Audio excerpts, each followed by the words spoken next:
We're in 2013, and the Authority storyline is rolling along, and Dusty Rhodes has a segment with Stephanie. You get fired. They bring Dustin back. He has this match with son of a bitch. With Randy Orton. All builds to Battleground. Yep. Battleground 2013, which I think is the only time that people rewatch a Battleground, to be fair. Battleground was supposed to be... It's supposed to be so much more. Some people might have heard this as far as like reports and stuff. Battleground was supposed to be the return of War Games. And the War Games was going to be me and a couple other guys who had been fired versus the Shield and the kind of the Authority regime. And then here's who you have to blame for it all going to and it didn't. It ended up being very special in its own right. But my brother decided that he was going to go have a really good match with Randy Orton, and that was going to be it. They were going to have that one match, and then Dustin wasn't going to come back. And they were so happy that they hired Dustin back. And in the process of hiring Dustin back, they kind of canned the original. I was going to do a Midnight Rider with a grifter mask, and they canned the idea, and I thought it was going to be like Sting in '96, like this gothic figure who's, like stalking the Authority. So I was beyond excited because I thought it was the next, not to use a term, but the next like brass ring essentially for me to grab. And that's not what happened. Instead, we did the Rhodes family. And I look back and I'm so mad at myself because I was really hard on everybody. And I remember I wanted to come out to my music and not the old man's. I was just being just kind of a diva about it. And my dad, he couldn't even get in the ring. Literally, without a lot of help, couldn't get in the ring. And has anyone ever seen the movie Legends of the Fall? He was Anthony Hopkins, man. The fur coat, pulls out the gun at the end. I learned an incredibly valuable lesson. We're having this match. Seth Rollins is the best wrestler in the world today. And me and Seth are in there, and the people are into it, but they're not standing. And then goes to the floor where Dean Ambrose and my dad square off. And the one thing Jamie Noble told my dad was, "Don't take off your belt, Dusty." And, of course, my dad took his belt off. So he's like sashaying it at Dean, and Dean was magically kind of playing it. And then he elbowed him, and the place, they just kind of erupted. And I thought, what was I thinking? He's the American dream. And he was able to be the American dream one last time.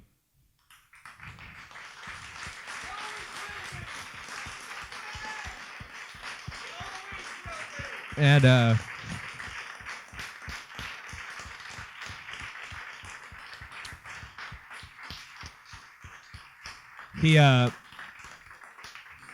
he hated watching when older wrestlers would come back. My dad is one of the first to tell you when he looks at WrestleMania and sees all the part-time guys, it upsets him because it's not your time anymore.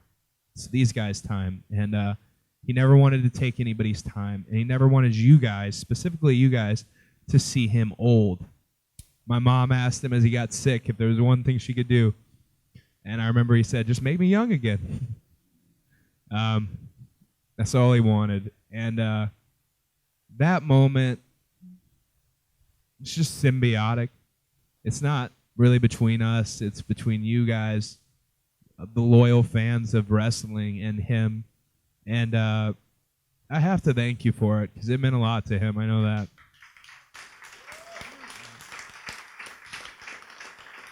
So, thank you.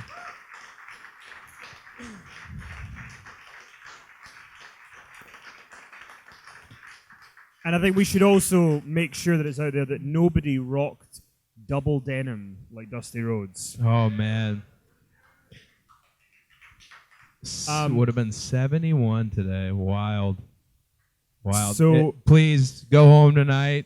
If your father is still in your life, don't take that for granted because we did not expect to lose Dusty. Whatever you read on Wikipedia is not accurate. It was just a freak thing. He wasn't his time to go. But make sure you give him a hug, kiss, or at the very least, tell him you love him, because it's important.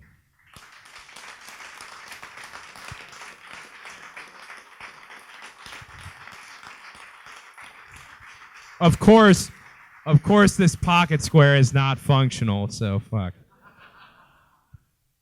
So you do the angle with the authority, and people go crazy for it, and then you and your brother are in a tag team for a while, which was good for a while. Like you guys were. It was really, really exciting great. for a while. Just nobody wants to work with their family. Like like you love each other, but God, working with each other. Dustin and I are 16 years apart. We couldn't be any more different. But I think that's what worked for a while. That's why I got hot when it was like, oh, because if you really want to know how Stardust happened, it was simple. Stephanie McMahon just told Hunter randomly, oh, I think he should paint his face like his brother. Well, so, yeah. Oh, thank you. I liked it for a little while. Thank you.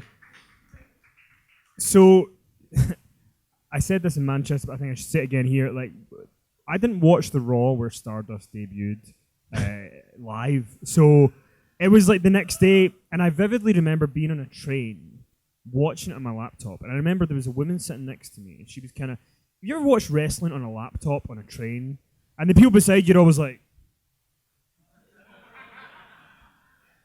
and then you just block it out. You'd be better off watching porn. Yeah. And then it's the debut of Stardust. And then you're dry humping the screen, like the Titantron, and I remember just kind of going, and the woman beside me is like, because she looks over and sees this man in paint dry humping a Titantron and sees me, my reaction. So what happened? How did that part of it come about? So I didn't know what I was gonna do. I didn't really have a vision because they changed it so much with how Stardust was going to look. At one point, it was going to be Silver Dust. There was all they changed it so much, and they made it so much like Gold Dust that I was like, well, now this is this is a nightmare. I don't want to do Gold Dust. He's Gold Dust, and he's the best at it. Like, I was doing my thing. The dichotomy between the brother who kind of just the more straight and narrow, and then the wild, insane, bizarre Gold Dust. Whatever. I didn't have a lot of plans. I had been through a whole hell of a day because at one point there was a mask that, no kidding, it looked like you took like a black condom and you blew into it and just shoved it on your head.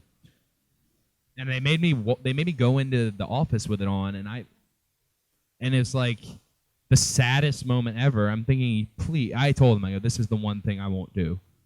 Oh, well, shave your head then. Oh, okay. But I'll never forget, as I was leaving the office in that stupid mask, guess who pops out with his camera? Took a friggin' picture of me. But Hunter was the one. He really wanted to see the rehearsal. And I remember, I'm not painted up. No one's going to get it. This is just weird. I don't have the contacts in. There's no paint on. You want me to just do it? So he gave me all of it. And they document everything. So there's footage of him just humping the Titantron. And so he wanted it to work, in whatever fashion it was going to work. Yeah, the first night was pretty awkward. But you, to set the record straight, you did enjoy it briefly. Oh, for right after that, they gave me my own room. So they would film these Star Room promos, and we wouldn't have a writer, wouldn't have anything. We'd have a time. Oh, a minute 30. Oh, okay. And they wrote Star Room on the outside of the door. So I've been there for 8-9 years at the time. I'm feeling pretty high and mighty. It was my own dressing room, actually, because I could also put my stuff in there until Sheamus found out about it and just water buffalo, his stuff's everywhere, and just disaster.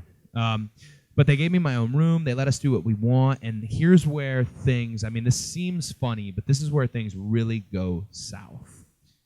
Is Chris Jericho opens his big mouth and says to Dustin, dude, he's out gold dusting you. And he just, it was like you shot him in the stomach. he was so upset that then like those star rooms, if you watch them, you can tell there's like my head popping out of a table. There's all this dumb stuff I wrote on a blackboard. Like there's like a Metal Gear Solid reference on a blackboard. Yeah, I wrote Les Enfants Terribles on there, and they're like, "What does this mean?" Like, don't worry about it. Just go. Yeah, no, you could tell he at first he thought it would be great, like a story, a character in my likeness, and then he started to hate it a little bit, you know. But I did, please don't misconstrue, for a brief time, I did enjoy doing Stardust. It was essentially just Jim Carrey Riddler and blowing up the Batcave. And I'll tell you, the first show I did back, the first time being Cody Rhodes again, it was at Evolve in August. And I walked down the ramp and had no clue what to do. Because I used to like jump on the barricade, and I'd have my own jib shot. I used to hiss. I used to cackle. I used to just do silly stuff. And now, just a man.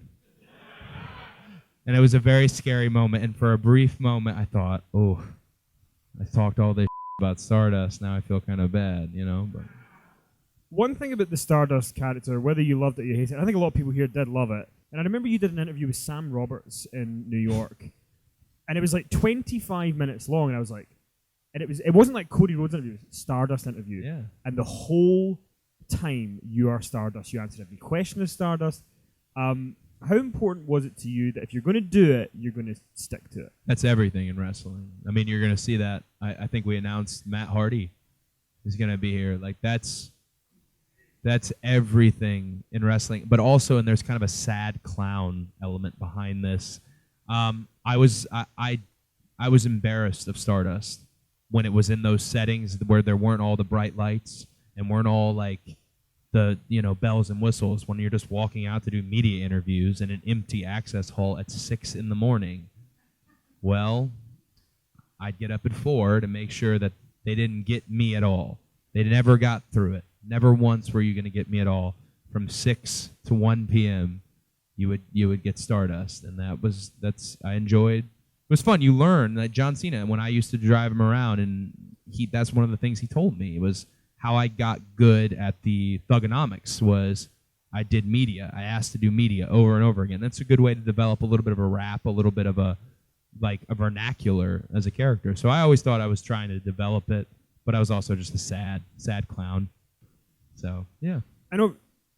And obviously you wanted to, Stardust would begin to not be what you wanted to do, but one of the things that came out of it is, does anyone here watch the TV show Arrow? Yeah, all right. Stardust had Episode 3, man. You guys, I think you guys are a week behind here, right? You're a week behind? Yeah. Okay, so episode 3, character's name is Derek Sampson. He's a drug dealer. And can you guys keep a secret? Well, seemed loose. So I'll give you half the secret. The drug dealer deals a drug that is probably going to heavily offend WWE. Can anybody guess the name of that drug? Nope, not even close. The name of the drug is Stardust. So I'm really excited for I'm really excited for the phone call the next day. Is it fair to say that the Stephen Amell stuff was the last time that you were properly into a story in WWE? Oh yeah. Well, I mean, it was like you don't have to be the androgynous Goldust character. You can be a comic book villain, or even that, a campy comic book villain, because you believe this man, who's just a man, is actually the Green Arrow. And Steven's commitment to WWE and pro wrestling, I don't know if you guys are fans of Steven or not, but he's a very much real-life superhero because the amount he does for charity is absurd. And it's not, hey, yeah, he's just wonderful, wonderful. And he went against his own schedule. He halted production on Arrow to come to 2 very small live events in Canada to come do practices. And we didn't even have a confirmed official match yet. So he's an incredibly hard worker. And we were supposed to have the second match. Some people know, not a Hell in the Cell, but at Hell in the Cell, we were going to have a second match. if Stephen Amell beats Stardust, Cody Rhodes come back. And is exactly that was my feeling, and that is one of the big reasons when I started to plan my escape from prison. Essentially, was to be told by your main guy, hey, we're doing it, and then I got a call from the LA WWE office. The LA WWE office is two women, who essentially just check their Facebook all day. And, hey, Cody, Steven is, we're not going to be able to do the thing. What? Yeah, Vince wants to go another way. Thanks, bye. And I remember I thought the tirade I went on afterwards, my wife, she witnessed it. It was very terrible. Yeah, man. Hey, how about Brandy, right? Good woman. Good woman.